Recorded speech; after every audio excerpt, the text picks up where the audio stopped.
Welcome to TechNOW. I'm your host, John Reid, CEO of CATA Alliance, and we're joined again by Julie King, President and CEO of Biz-Zone, a business owner, which is a great fit for the work we're doing at Springboard and the University of Ottawa, the Telfer School, on looking at factors affecting the growth of women-owned.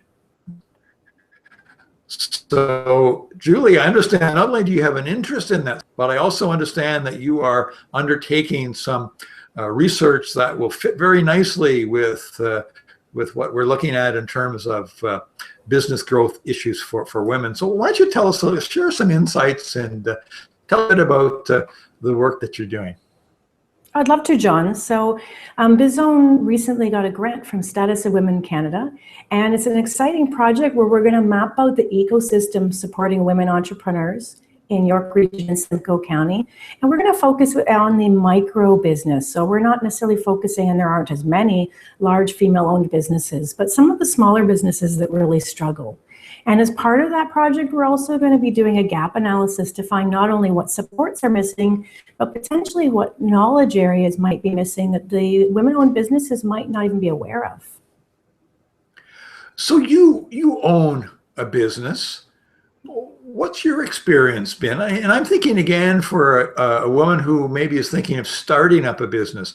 How does it even look now? What did you find was helpful, and what did you find was perhaps lacking?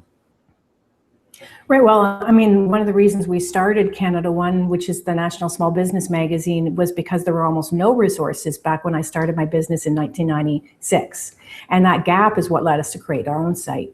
I think there's a lot more support for business today, and yet there's been research that shows there's some gaps in that support for women entrepreneurs.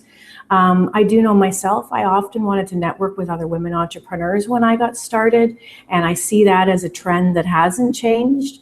And there's some fantastic supports like the SBECs and the RICs. And yet sometimes for the more established business, they get going, and yet they're not necessarily performing as well as they'd like. We know the productivity gap from small to large companies in Canada. Small companies produce 47% of the large company produces with the same effort. So I think there's huge areas for improvement for women-owned businesses in particular that tend to be smaller. So the research that we're doing is quite timely then, and I guess the outcome we would like to see is for those women-led businesses that want to accelerate that growth. We're going to give them some of the keys, and hopefully in Canada provide the necessary resources to accelerate that entrepreneurship.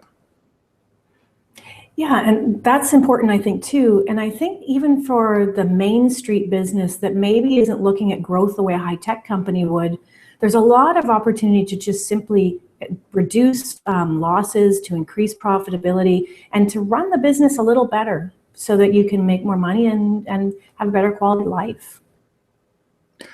Well, Julie, I think you provided, particularly that last sentence, you hit some of the key factors that that business people have to look at, whether it's a male-led or female-led. And if in Canada we can figure out how to manage that equation better, obviously we create more jobs, we have stronger innovation, and really we have more success stories. So we look forward to working with you. And Julie King, President and CEO of Biz-Zone, thank you for joining TechNOW, and we look forward to some of those answers. Thanks, John. It's been great to do this. Love to have to do it again.